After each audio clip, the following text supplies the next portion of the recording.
Chatting. Hold on there. Stand by.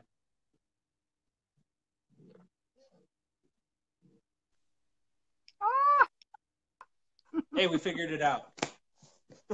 you are so good, Eric. You really are. I don't know how to do this stuff, and you're going to teach me all kinds of neat things. I'm shooting from the hip too. Well, this is, I almost went and got the professional. uh-oh. She'd come in here and laugh at us, wouldn't she? She sure would. She sure would. Okay, I told Brett to go over to the chat room and handle the conversations over there and let me know if something's coming up because I don't know that I'm going to be able to do it all on a phone. If I was on my computer, Sure. it'd probably be easier. Okay.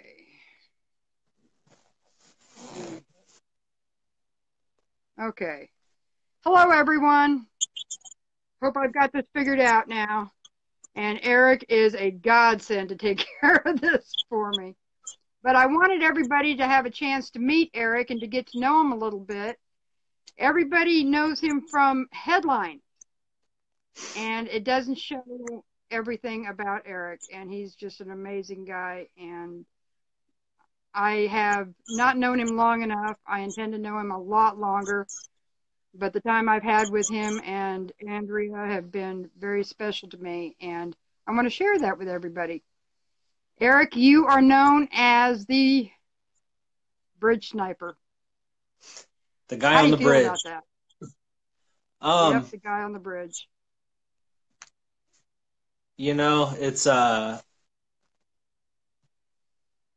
it's definitely what the media portrayed, right? So in general, I don't like it because it kind of furthers their whole narrative. I mean, obviously I wasn't a sniper. I had no training. Um, as far as military tactics or anything else. I was an electrician when I went to the. I'm still an electrician, but that's all I was an electrician. And that picture was a snapshot of about an hour on the bridge, and the that picture kind of portrays even what the government was trying to say was, we ran out there and we took these positions and we held them until um, basically until the BLM retreated and they gave the cows back. That's just the furthest thing from the truth. And, that picture is me taking cover. And I knew that they had me pegged. They're snipers, the real snipers. Um, I knew they had me pegged. I looked through binoculars. I saw them all pointing guns at me and the crowd. And the good Lord told me to get my butt down and take cover. Um, did I make sure my rifle was operable? Yeah, absolutely. But there was no offensive intent in that position. Well, the way I saw it is if it wasn't for you and Scott Drexler and several others, I think there would have been bloodshed that day. Do you agree? Yeah, I do. I think there was a lot of people that showed up, and that was the answer. A lot of people say because of me and Scott, and but there was a lot of people. The protesters that showed up, the people recording, the people willing to defend. Um, it was a group effort, and it worked. Well, the trials are over down there. Cliven and the rest of them had dismissals. How does that affect your case? Well, as far as I understand it, it really doesn't. Um, the the fact that I took the misdemeanor plea was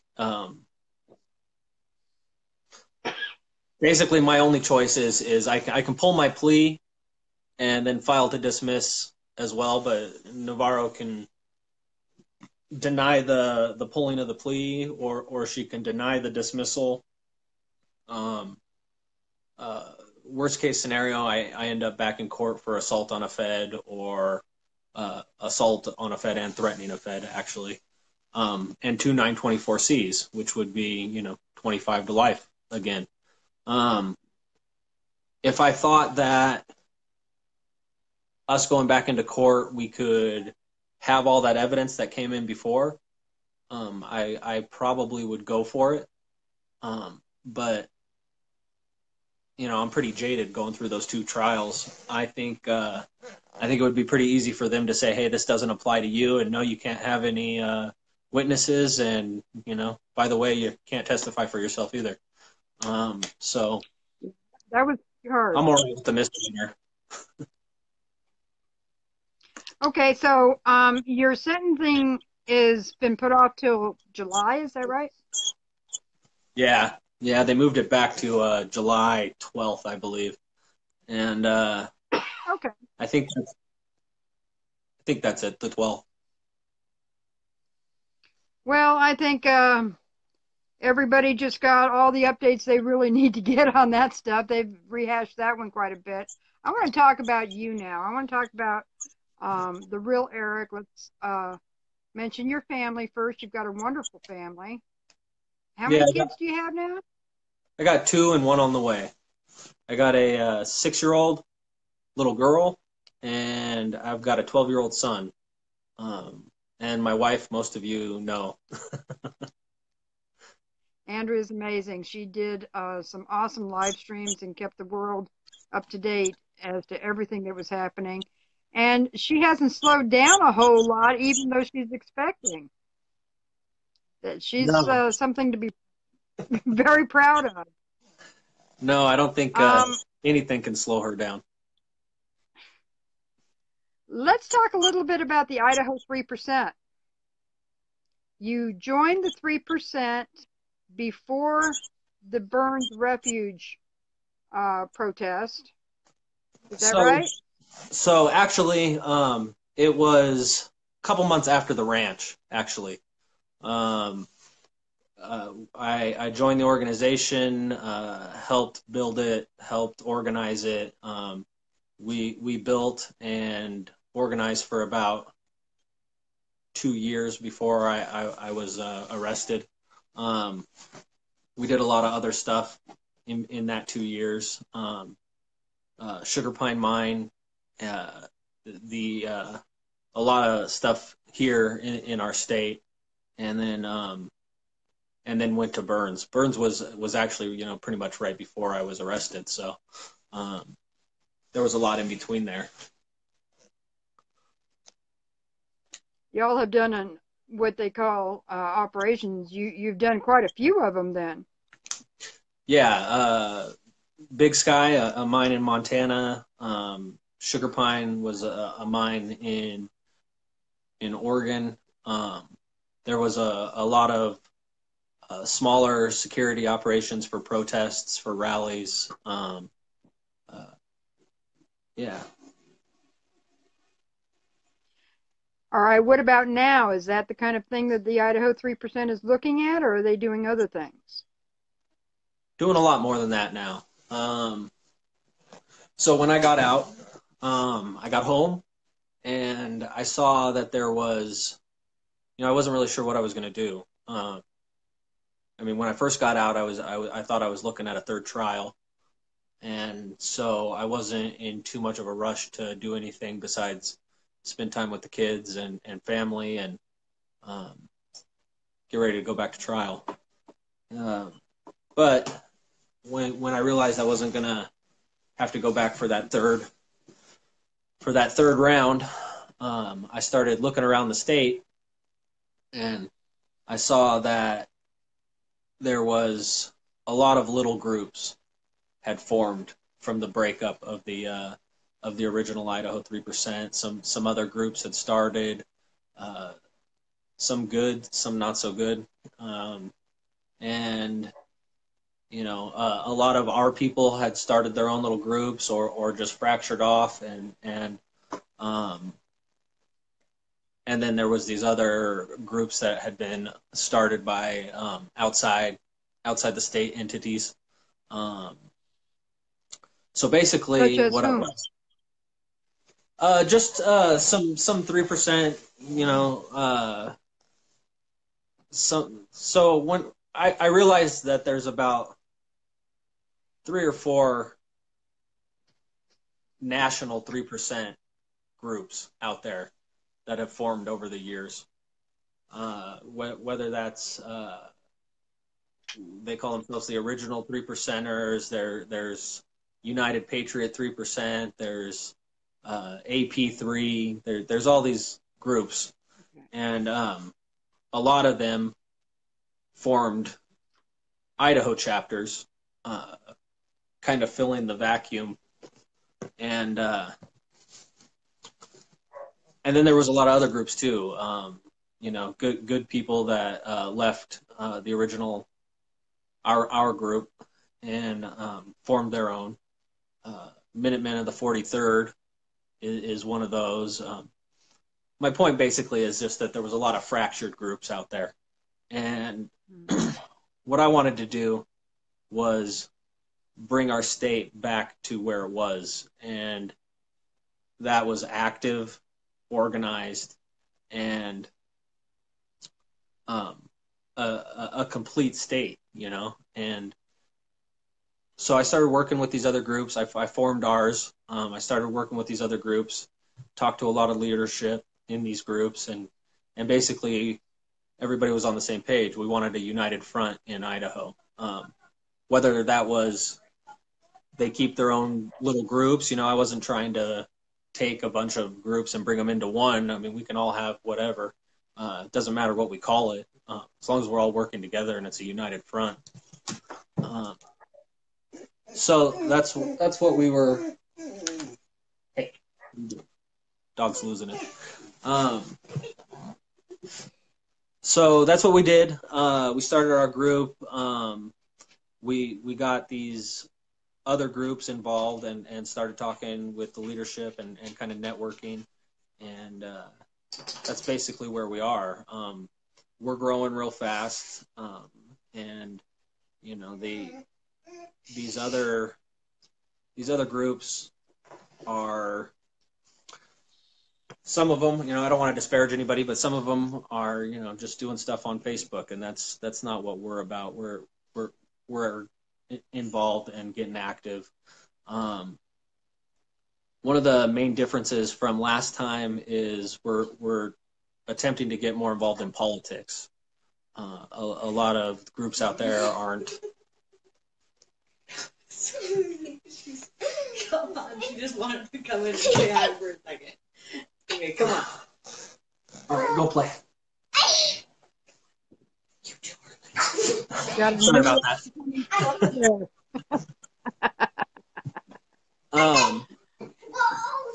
So where was I? Oh yeah, we're getting involved in politics.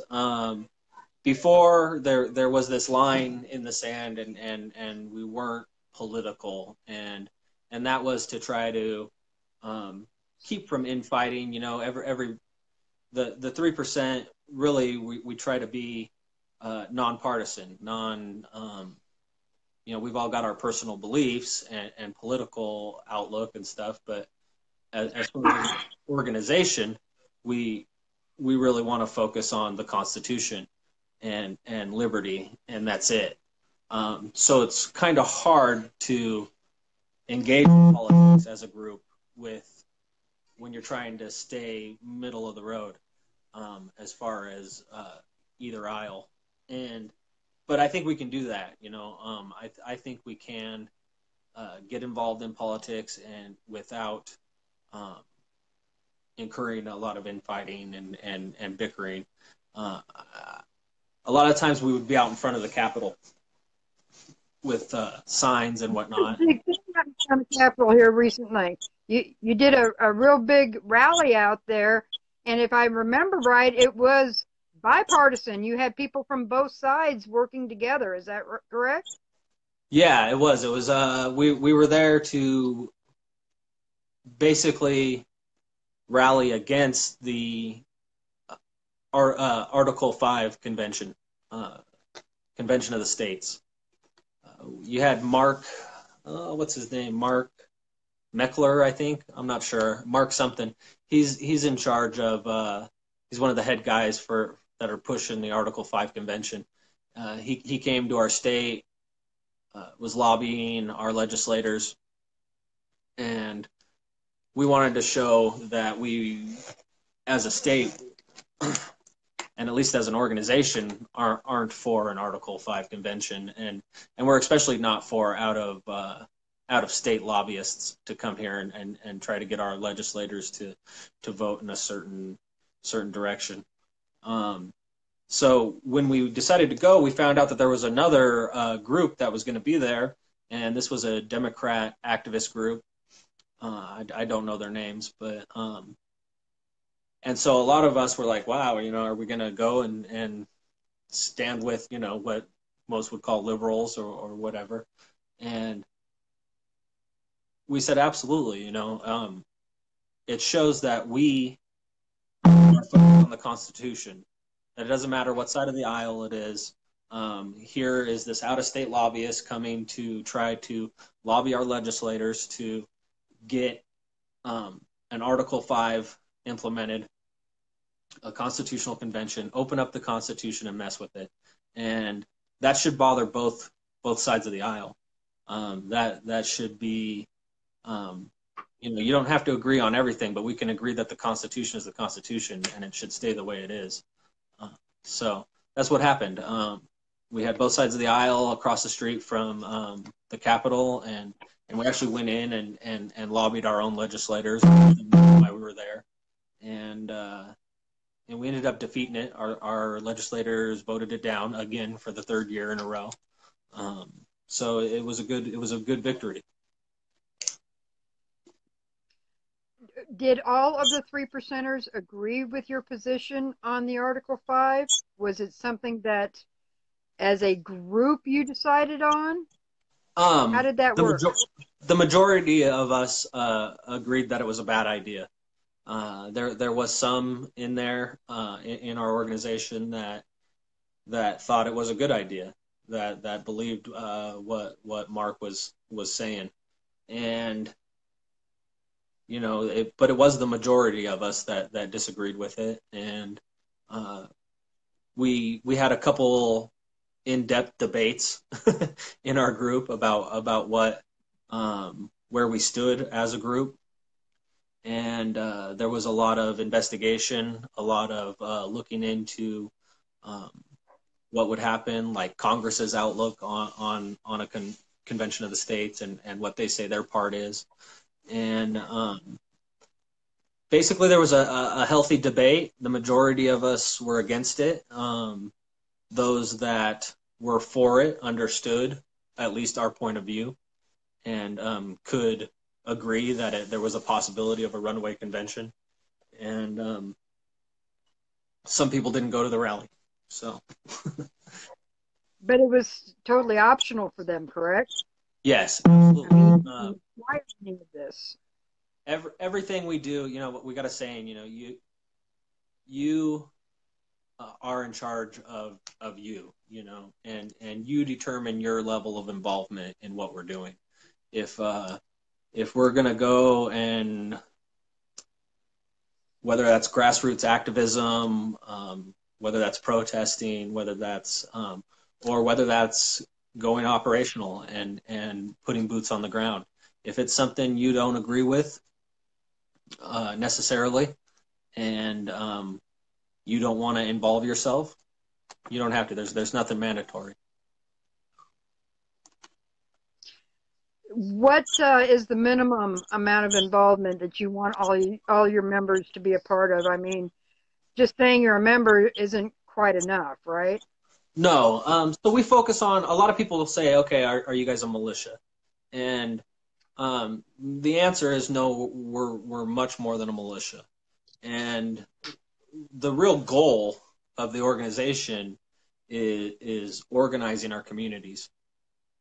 And what we do is we focus, last time around it was a real top-down organization. And this time what we're really focusing on is bottom-up.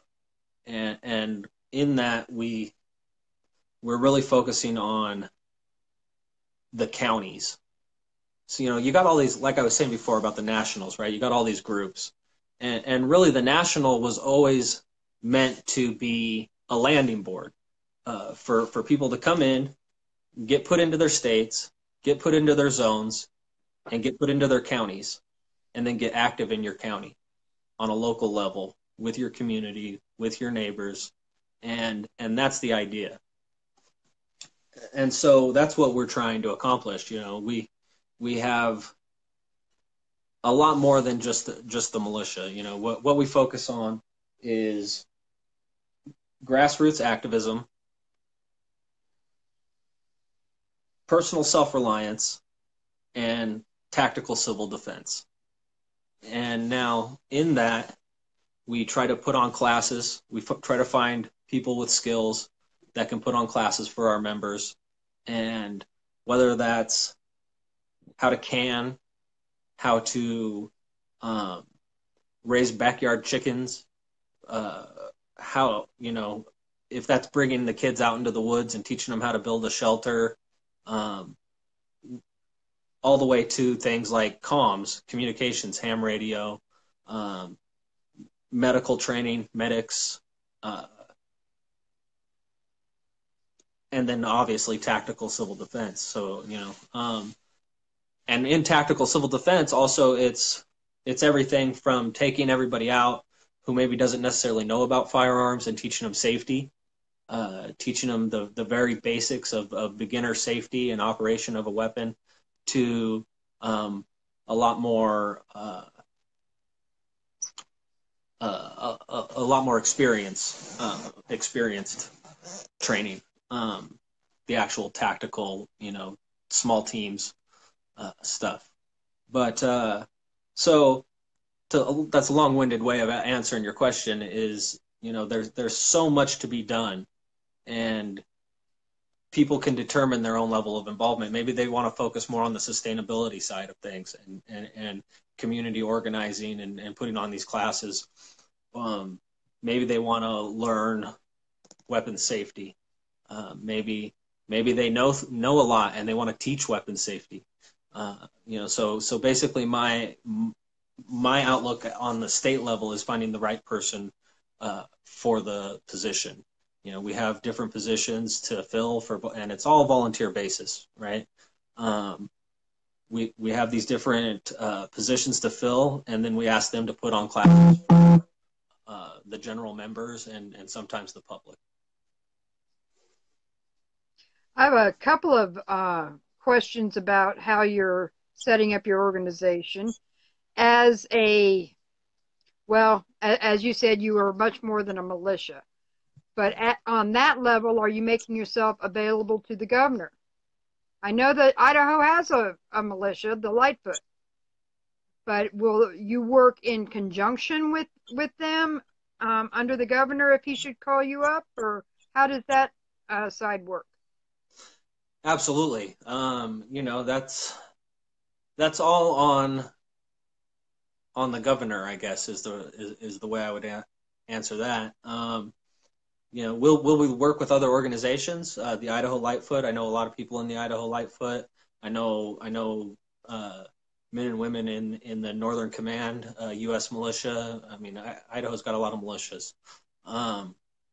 We'll work with any one of them. The reason we're not a militia per se is because we're going to make our own decision on right or wrong, right? And act accordingly. And so are we going to limit ourselves to just being activated when the governor decides to get involved in something? Well, my experience has shown me that a lot of times the governors are mostly lip service and aren't willing to do that. So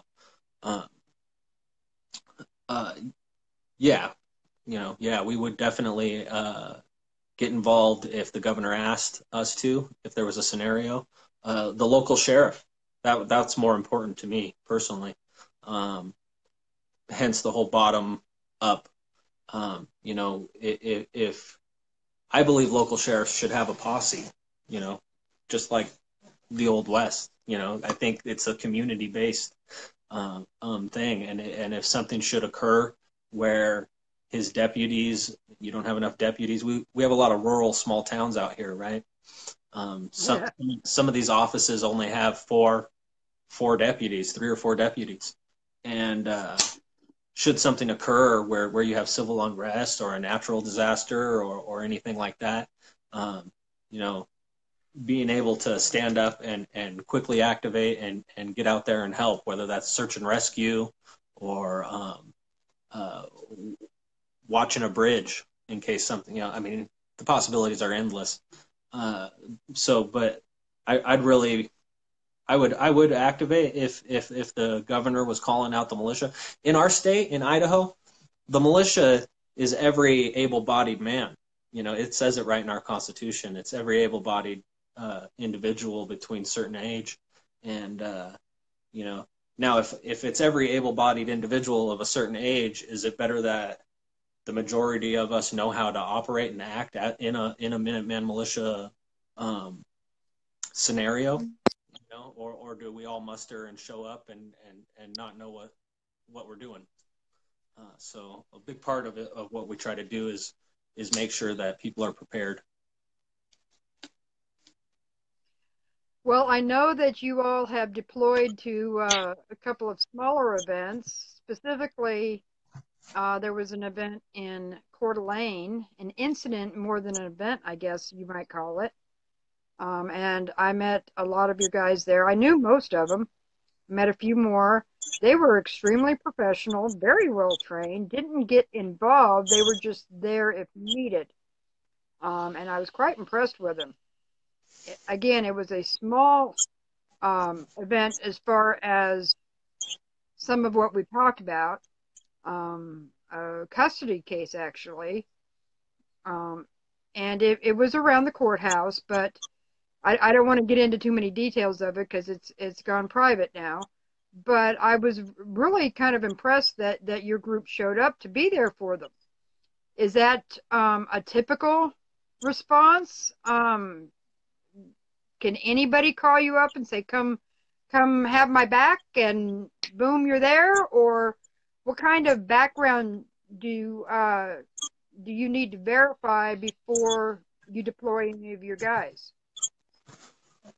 Well, different scenarios call for different levels of response. You know, with that specific scenario, the family had called out for support, and we're having a rally. They were nervous because they were calling out to the public to show up to support them, and they didn't know who was going to show up.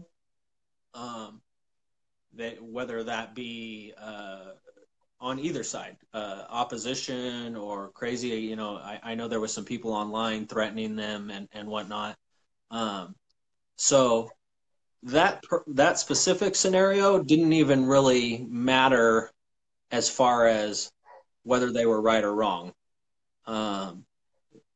We did look into that and do our due diligence and investigate, you know, half out of just curiosity. But the fact was that they were calling out for a rally, and that's the First Amendment. People were coming to voice and use their First Amendment. So the family was a little nervous, and they asked us to come and do security. And we said absolutely. And you know, in that, there, like I said, there's different levels of response. It was a very low key Idaho formal wear, as I call it. You know, and just an earpiece and an overwatch of a possible crowd control if need be, and but basically just to keep an eye on the family. And so, if to answer your question too, if we get asked for help by a lot of people,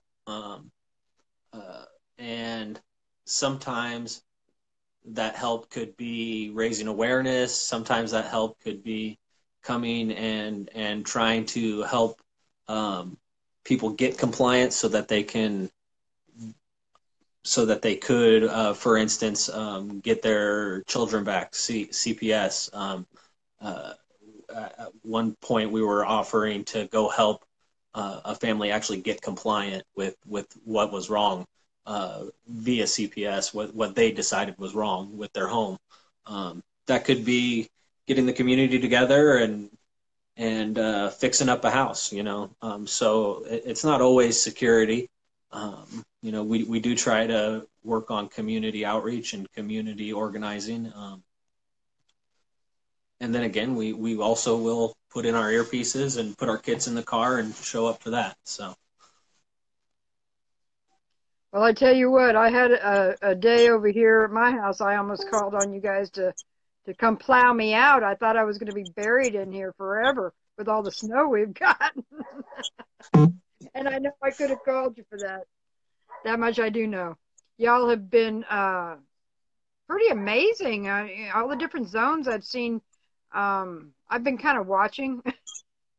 You know me. I just kind of watch in the background and see a lot of the chatter and things like that. And I've been kind of impressed with all the different zones and the people within them. They're kind of focusing on their area. You don't even get involved in a whole lot of what they're doing. You just kind of know what's going on. Is that right? Yeah. As far as state leadership, you know, we have a state comms, state medic, state logistics, state TAC lead. Is that all of them? Intel. And really the point of the state leadership is to, one, get involved on a state level if we need to go do something big, to coordinate that. But mostly is to coordinate the zones and the counties, you know, to make sure that we have somebody training, legitimate, real training, knowledgeable people in the counties. Other than that, it's really, it's their zones. You know, we get a good zone leader, and it's their zones. That zone will pick a good county leader, and it's their county. We try to give a good orderly direction from the state level, and you know, an idea of what we want to accomplish, and then we say, all right, get after it, boys.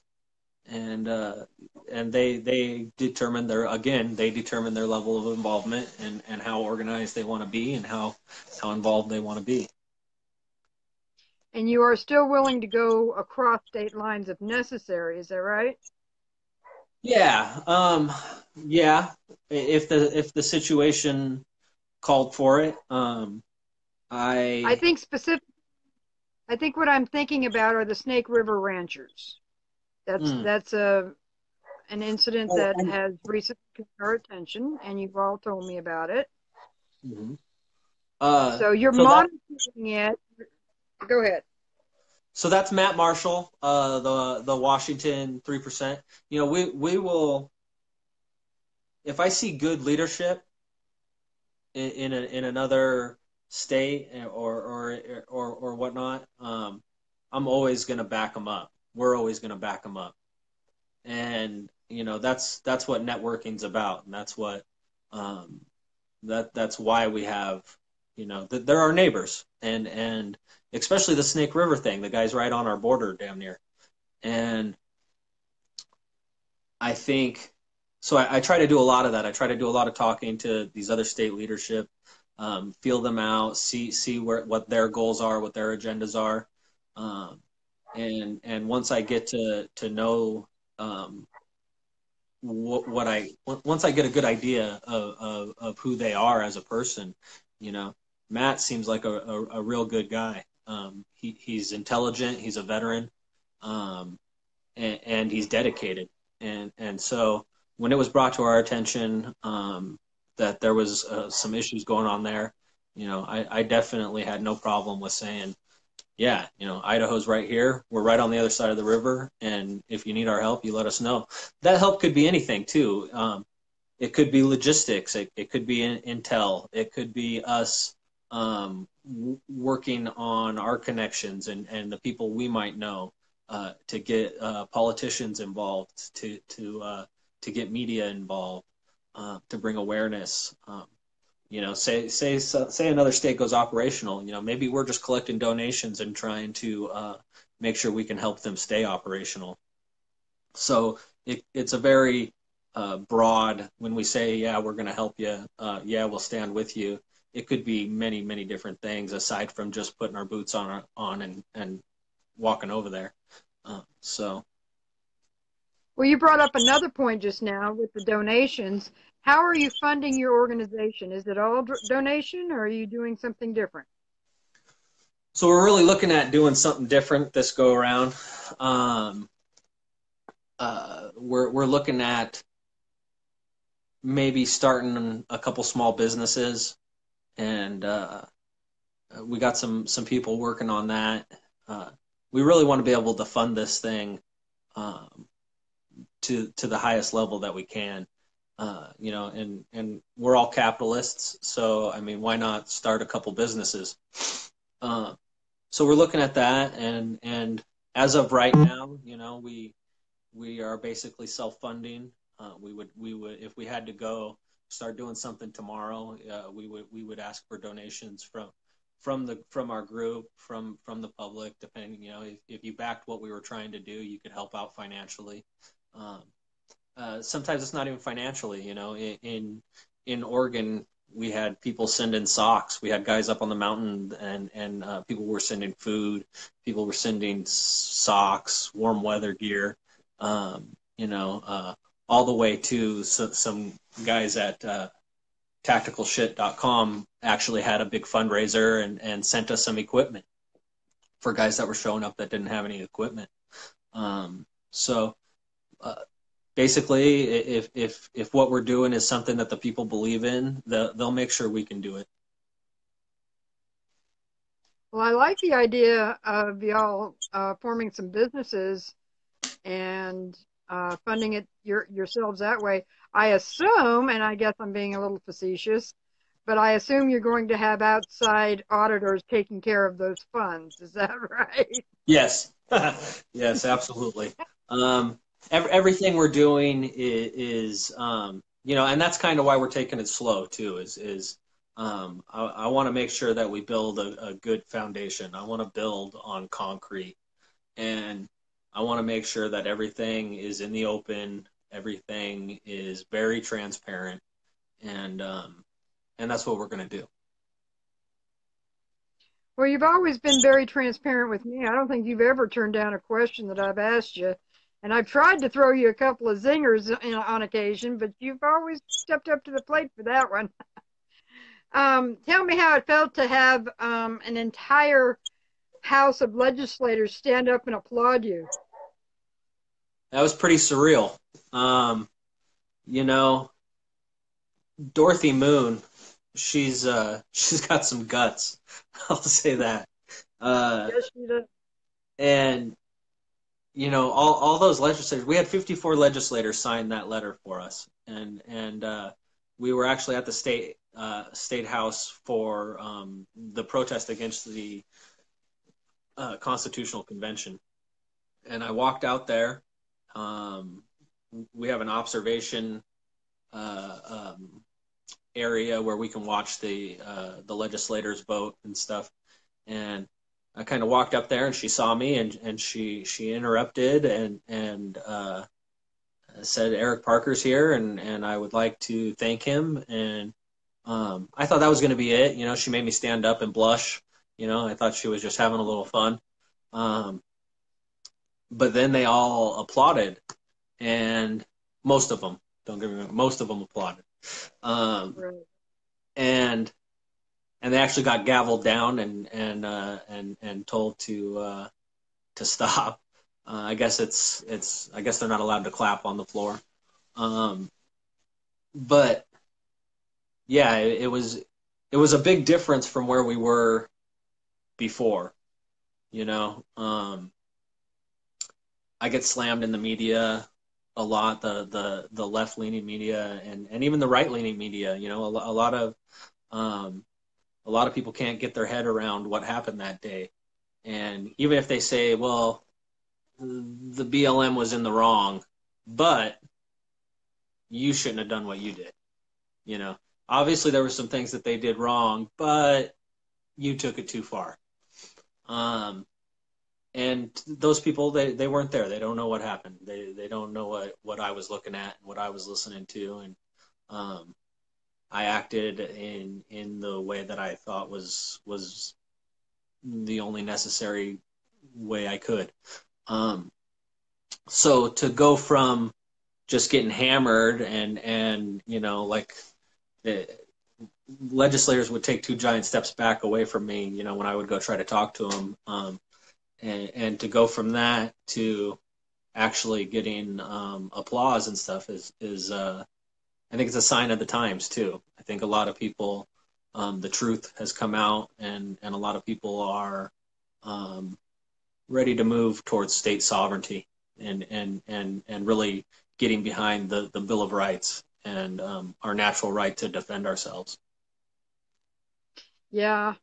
And we still have an Idaho boy down there that we need to get out, Todd Engel.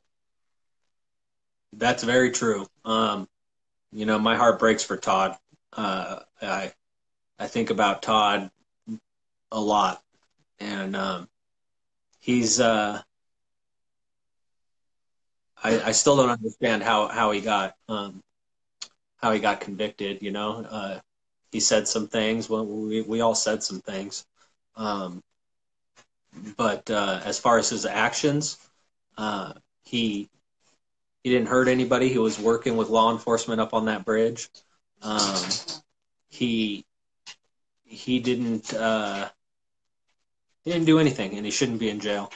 You know, even the judge came out and said that she may have convicted innocent men because of the Brady violations and not having all the information that we needed to. And I really wish they would make it right and let him out of there. So pray for that. I'm going to ask somebody in the chat room if they will go get the link to donate to Todd and post it in there. They're still trying to raise some funds. He's got a real good attorney that's working with him right now, trying to get him out. So if we can help with that, we would love to do that. So if somebody could post that, please. And, yeah, absolutely. We had a couple of fundraisers for him and helped, and we're trying to get that lawyer as much money as we can, you know. So yeah. What woke you up to politics in general? Well, when I was younger, oddly enough, I was always kind of an anti-authoritarian. You know, I listened a bit of a rebel, you mean? yeah. You know, I listened to political punk rock music. I was always that anti-authoritarian type. But what really got me involved was about 6 years ago, I quit drinking, and I used to drink a lot, but I quit drinking and I started paying attention. And as I kind of came out of the fog, I really started to take a look around, and I wasn't happy with what I was seeing. And I started to get a little more active, a little more coherent, a little more involved. You know, everybody watches these things happen online or on the news or whatever, and you know, it's like you wake up one day and it's just another atrocity on TV, and or another violation of the rights. And so, you know, I just started paying attention, and the more I paid attention, the more I wanted to do something and get active and not just sit in my chair and damn it, you know. Well, the reason I ask, it's actually, I'm finding it very unusual for anybody under the age of 40 to be conservative. Not necessarily in Idaho, though. Idaho is known as the reddest state in the nation. But since that announcement, we've also become the fastest growing state in the nation, mostly from the occupied territories in California and such like that. I think they're trying to turn it back to being blue. But now all of my kids are under 40. I've got a whole mess of them. A couple of them are conservative. A couple of them are extremely liberal, and maybe one kind of middle of the road. Yeah, maybe. But with the public education as it is, it's kind of an, in my opinion, kind of an indoctrination system. They are teaching the children to be left-leaning. So again, I'm finding it very unusual to have a lot of people under the age of 35 or 40 that are not that way. How do you find it? Well, yeah, that's true, for sure. They're trying to create little commies, and that's, you know, that's a big part of what we're trying to do too, is education. And you know, we really do try to figure out how we can counter that, and I'm not really sure yet. You know, the indoctrination's thick. But all we can do is try to educate our neighbors and teach our kids, and try to teach them the right way, and give others a platform for teaching their kids.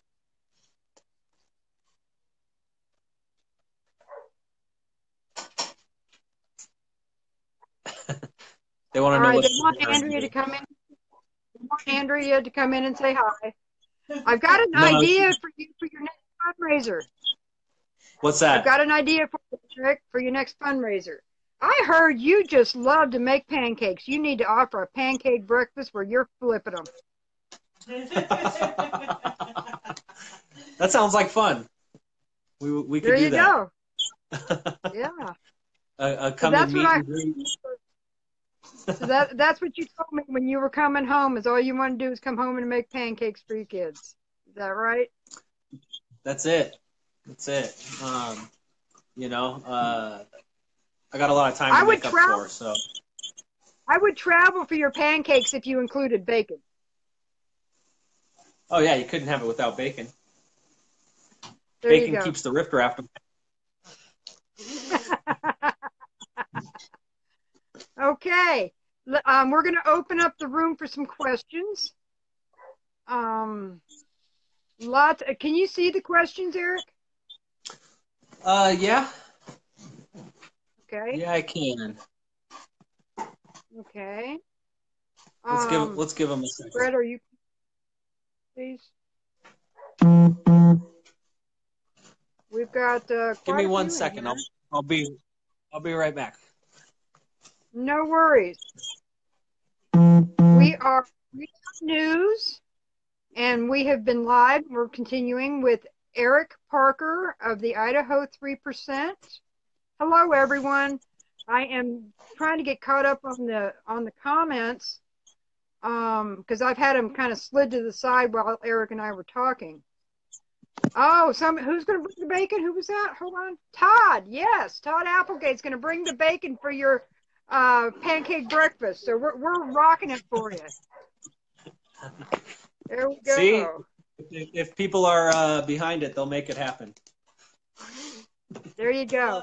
All right, everyone. Eric is here. Hi, Teresa. We are going to open it up for questions for Eric.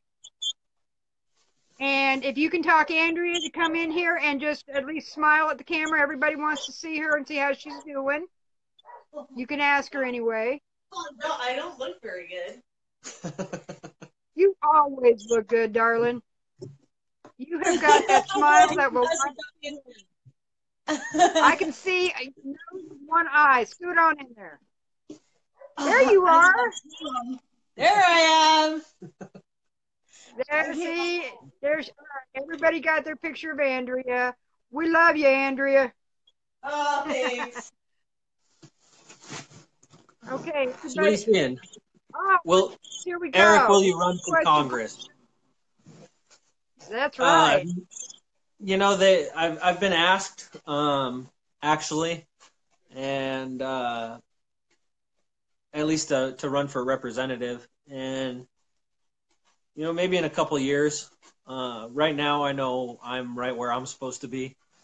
Um, when it first came up, I talked to uh, Cliven actually, and and he had a pretty good answer. He said, "I don't know if we can make much change politicking, son," and so maybe in a couple of years.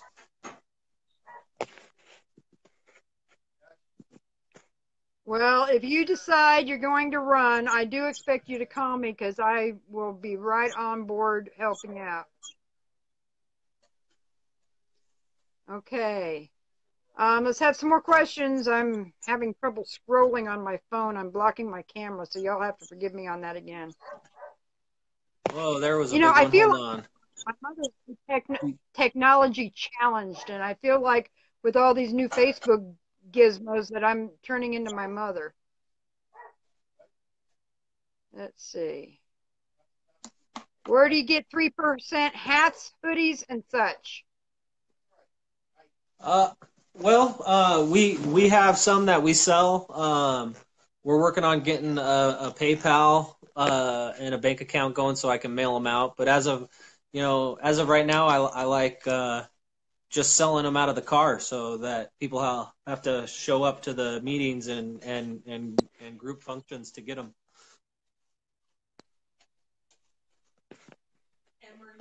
Actually, I'm going to be near your area next weekend.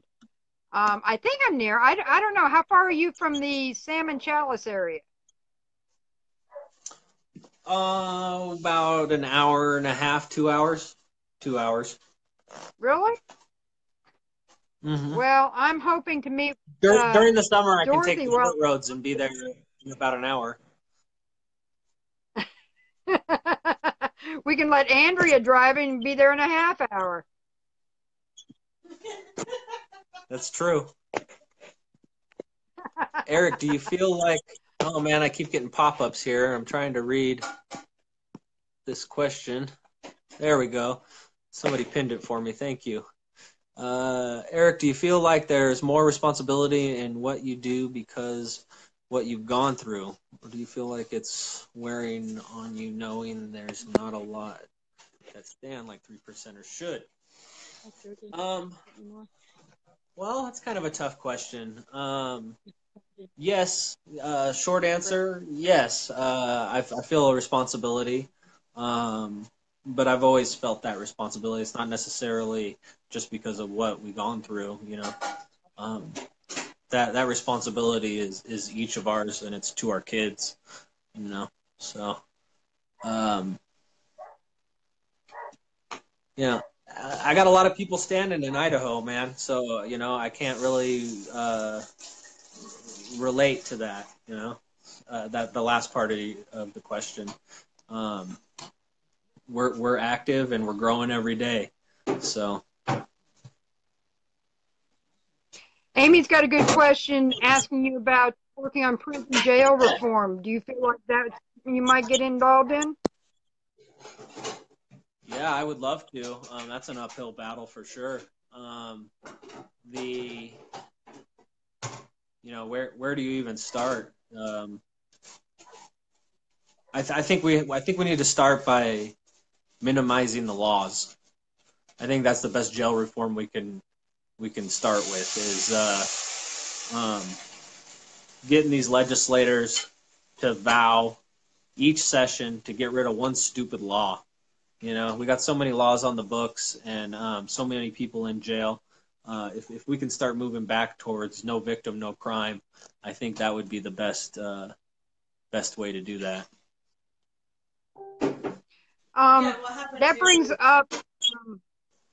That brings up some questions that some people had before about your time in Pahrump and whether or not the guards out there were honest and true, or if they were not quite so good to you guys. You want to weigh in on those questions at all? Sure. I can only speak for myself. As far as there were some that were assholes, and there were some that were just there trying to do their job. I think for the most part they were pretty fair to me, but I didn't mess with them, so I'm not the kind of guy that tries to make my life harder than it needs to be. So I think you did enough of that. yeah, I mean, you're already in a bad situation. There's no reason to make it worse. That's it. David Freeman wants to know, at what age is it too old to join in your group? Never too old. I think you're never too old. We encourage families to bring their children in, especially to what we're doing off of Facebook stuff, off of the internet. So sometimes our oldest members have great stuff to bring to us, knowledge. Yeah, I think we're definitely open to letting just about anybody in. Michael Culler is asking if you would like to weigh in on the 91-page documents that have been released. Oh man. Yeah. So let's see. How do you answer that without going into an hour-long rant? Well, myself, I haven't finished reading them, and it's quite a lot of information that needs to be really disseminated. And I haven't been able to do enough of that. Have you had enough time to go through all of them? Yeah, I've read it all, and I've also got the ability to know what's in the discovery and know some of the other things that are in the discovery. I also have insight into trying to work with some of those people mentioned in those 91 pages. So there was a lot of, I think we have to be, I think we lost her. So I'll just finish that question, I guess. It is the FBI, and it is going to be presented in a manner that's beneficial to them. I think there's a couple key questions that need to be addressed, and if they are true, which I don't see any reason to believe they're not, it should be addressed accordingly. I think if anybody has that kind of outlook and that kind of mindset, then they should be pushed out and not dealt with. And yeah, so I mean, I asked a few questions. I'm waiting for some answers, and we'll see what kind of response we get. Well, I think we're about done. We got freezing live stream, and Shari's gone. So thanks for your time, folks, and we'll talk to you later.